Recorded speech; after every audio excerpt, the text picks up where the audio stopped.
রাস্তা মাঝখানে এসে খেলা করতেছিস কেন? হ্যাঁ, তোমার কোথাও লাগেনি তো বাবু? আমার নাম তো বাবা না, আমার নাম রাজকুমার। তোমার বাবা মা কই? কিন্তু আমার মা বাবা নেই। চলো তোমার গাড়ি করে পৌঁছে দেই। না না না, আমি তো আপনার সাথে যাব না। আমার ভাইয়া বলেছে অপরিচিত কারোর সাথে না কথা বলতে। আপনি কি ছেলে ধরা? আমাকে দেখে কি তোমার ছেলে ধরার মনে হচ্ছে?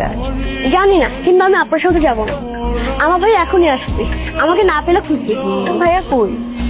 এই যে ভাইয়া চলে আসছি জেমিতে বক্স নিয়া। খুশি? ভাইয়া এই দেখো ছেলে ধরা। ছেলে ধরা মানে? আসলে একটা ছোট অ্যাক্সিডেন্ট হতে নিয়েছিল। ও খেলতে খেলতে না আমাদের গাড়ি নিচে এসে পড়েছিল। ঠিক আছে সুস্থ? হ্যাঁ, কিছু হয়নি, সব ঠিক আছে। কতবার মানা করছিলাম যে এইভাবে একা একা কোথাও যাবে না। এক্সকিউজ মি, আপনি কি গত